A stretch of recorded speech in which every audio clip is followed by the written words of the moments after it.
Buenas tardes, jóvenes del quinto de secundaria del Divino Maestro. Los docentes de Ciencia y Tecnología hemos elaborado el siguiente documento denominado movimiento oscilatorio.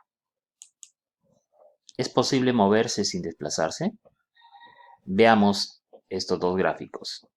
¿Hay movimiento? ¿Hay desplazamiento? Entonces lo vamos a analizar en este documento que hoy día exponemos. Movimiento oscilatorio es aquel movimiento en el cual el cuerpo se mueve hacia uno y otro lado respecto a una posición de equilibrio, o decir, efectúa un movimiento de vaivén, ¿no? Acá tenemos, por ejemplo, un filamento de un alambre fino, el que es doblado, por lo tanto, ¿no es cierto? Este alambre se va hacia la siguiente posición contraria, ¿ve? Y de pasar esta posición contraria, nuevamente se va hacia el otro. Está en un movimiento de vaivén, está en un movimiento oscilatorio. Movimiento armónico simple. Es aquel movimiento oscilatorio que se repite en intervalos iguales de tiempo y además se realiza en una trayectoria con tendencia a la línea recta. Veamos la siguiente figura.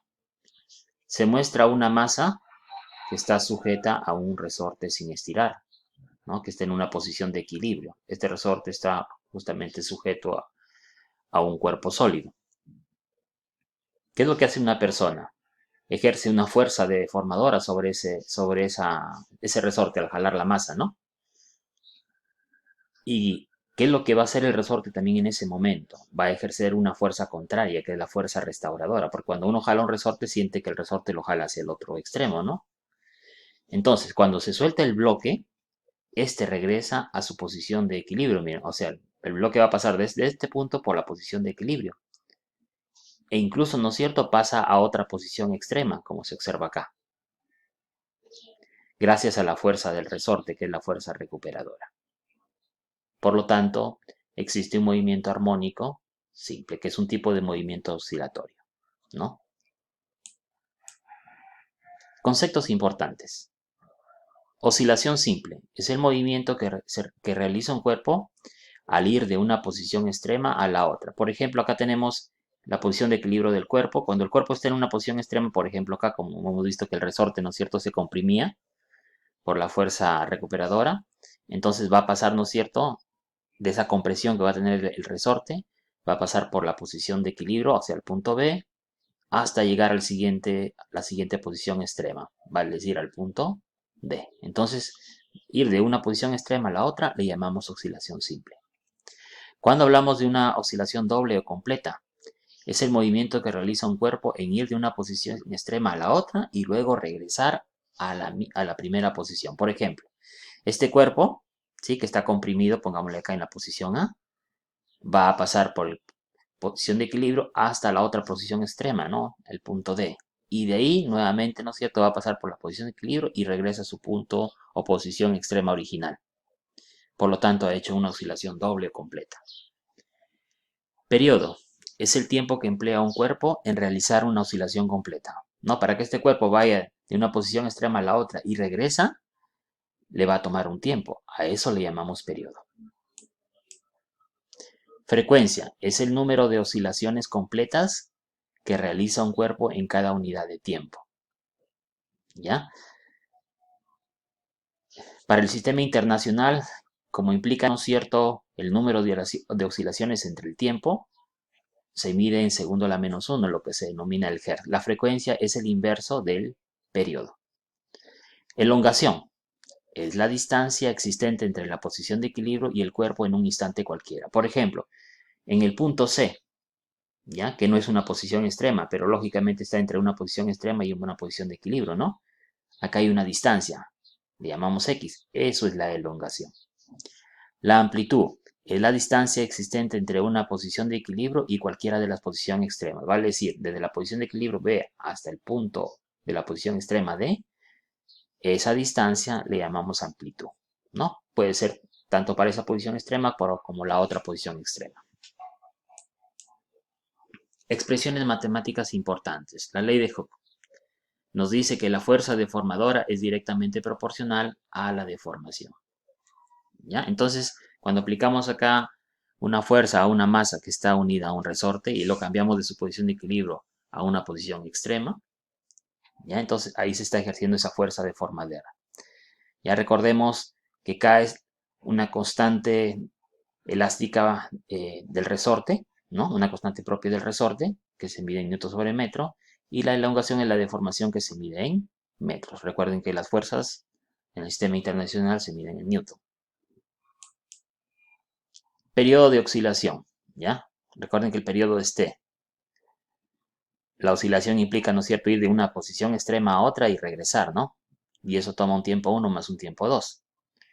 Ese periodo es igual al siguiente valor, a 2pi raíz cuadrada de la masa del bloque entre la constante del resorte. La velocidad con que lo hace en determinado punto, la velocidad es igual a 2pi entre el periodo por raíz cuadrada de la amplitud al cuadrado menos la elongación al cuadrado. Y su aceleración, si yo quiero calcularlo, es más o menos, dependiendo, ¿no es cierto?, el punto,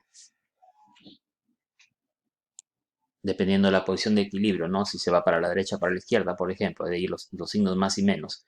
4pi elevado al cuadrado, ese pi, entre el periodo elevado al cuadrado y eso multiplicado todo por la elongación.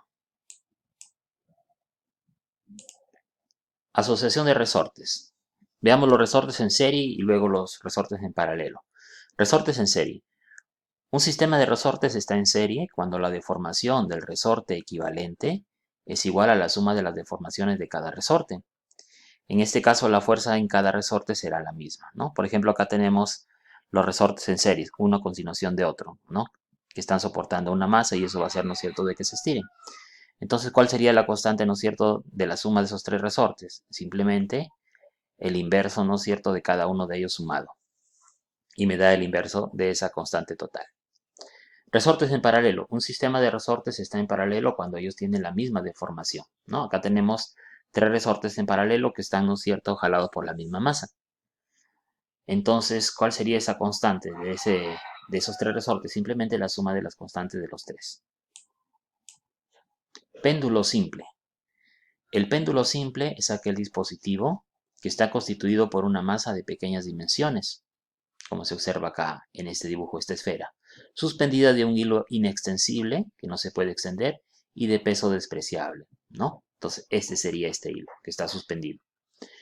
Cuando la masa se desvía a un lado de su posición de equilibrio y se abandona, oscila alrededor de esa posición con un movimiento oscilatorio y periódico, cuya trayectoria es casi una línea recta si el ángulo θ entre la posición extrema y la posición de equilibrio no sobrepasa los 15 grados, ¿no? Entonces, vamos a ver que esta pelotita, ¿no?, si lo ponemos en esta posición, se va a ir hacia el otro lado a la misma altura, ¿no es cierto?, pasando por el punto de equilibrio y nuevamente retorna, ¿no? Está en un movimiento oscilatorio de va y ven. Eso es el péndulo simple.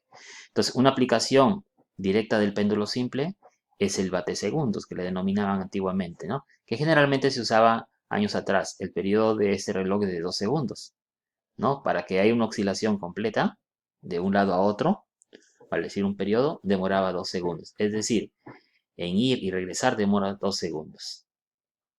En una oscilación simple significa 1 segundo. De ahí, ¿no es cierto?, la importancia de este péndulo en los relojes de ese tipo. Leyes del péndulo simple.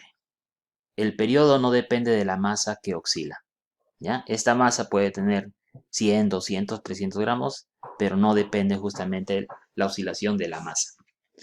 Segundo, el periodo es directamente proporcional a la raíz cuadrada de la longitud del péndulo. Entonces tiene que ver con la longitud, ¿no? El periodo sería igual a 2pi raíz cuadrada de la longitud del péndulo entre la aceleración de la gravedad. Tercero, el periodo es inversamente proporcional a la raíz cuadrada de la aceleración de la gravedad. Entonces yo puedo decir que el periodo es inversamente proporcional a la gravedad y el periodo es directamente proporcional a la longitud del péndulo, por la fórmula. Veamos un ejemplo resuelto, ¿ya? Una masa suspendida de un resorte describe un movimiento oscilatorio cuando la distancia desplazada por la masa es de 40 centímetros. Miren, recuerden que dice un resorte, ¿eh? La fuerza en el resorte es de 2,5 newton y el periodo de oscilación es de 3 segundos. ¿De qué valor será la masa suspendida? Entonces, para esto voy a emplear estas dos fórmulas, miren. El periodo es igual a 2pi raíz cuadrada de la masa y la constante entre la constante del resorte. ¿Sí? Pero yo sé también que la fuerza deformadora es igual a la constante de resorte por la elongación. Entonces, de acá puedo despejar de esta fórmula, donde está el periodo, despejo la masa y me queda, ¿no es cierto?, que la masa sería igual a la constante por T 2πr elevado al cuadrado. ¿Ya? Y de acá puedo también, ¿no es cierto?, sé que la constante sería igual, ¿no es cierto?, a la fuerza deformadora entre x, ¿no? Entonces me queda esta fórmula, que la masa es igual a la fuerza deformadora entre x multiplicado por t 2pi, todo esto de acá elevado al cuadrado. Y comienzo a reemplazar mis datos, ¿no? La fuerza me dice que es 2,5 newtons, el periodo es 3 segundos, lo tengo que elevar al cuadrado. Me dice que la elongación es 40 centímetros, ¿ya? Entonces lo voy a convertir a metros, de ahí que le ponga 40 por 10 a la menos 2 para que salga mi resultado en metro. Y pi sabemos que es 3.14, lo multiplicamos por 2 y esa parte lo llevamos al cuadrado. Y nos va a salir, ¿no es cierto?, que la masa de ese cuerpo, ¿no?, va a ser igual a 1,4 kilogramos. ¿Ya? Entonces ese es el valor de la masa suspendida, 1,4 kilogramos. Actividad, movimiento oscilatorio en una vela. Material, necesitamos una vela, fósforos, 2 vasos de vidrio, una regla, un estilete o cuchillo y una aguja larga, de preferencia que sea una aguja pañetera, ¿ya? Procedimiento. Vamos a coger la vela y hacer una punta en el otro extremo de la vela, de tal manera que queden dos velas iguales en ambos extremos. Coger el punto medio de la vela, que es el punto de equilibrio, y lo traspasamos con una aguja caliente. Ese punto medio lo podemos calcular con una regla, ¿no? Si la vela que hemos preparado tiene 20 centímetros, su punto medio, ¿no es cierto?, sería 10 centímetros, ¿no?, de cada extremo, ¿no? O sea, la mitad de 20, 10 centímetros, sí. Coger los dos vasos y los pones boca abajo para que sirvan de bases. Más adelante se te muestra una foto. Y colocar la vela de tal manera que quede en equilibrio. Encender un extremo y seguidamente el otro. Y esperar y observar los resultados. Entonces, acá tenemos la vela. ¿Sí? Recuerden que los dos extremos lo hemos cortado de manera que la vela tenga dos extremos donde podamos prenderlas. ¿Ya? Donde haya mechas, ¿no? Y vemos el punto medio con una regla, ¿no? Si la regla hemos dicho que es de 20 centímetros la vela y la regla, ¿no es cierto?, la mitad sería 10 centímetros. Entonces ahí vamos a pasar una aguja pañetera caliente para que lo derrita y fácilmente lo pueda atravesar y lo ponemos, ¿no es cierto?, sobre dos vasos que están boca abajo. Y prendemos una mecha y después la otra mecha, ¿no? Así como se ve en el sistema. Y vamos a ver que después va a comenzar a oscilar. Va a haber un movimiento oscilatorio. Elaboras tu problema, elaboras tu hipótesis. Ticket de salida. ¿Qué es lo más importante que aprendiste en la clase de hoy? ¿Entendiste la clase de hoy? ¿Cómo lo sabes? ¿Qué preguntas tienes sobre la clase de hoy? Muchas gracias, hasta otra oportunidad.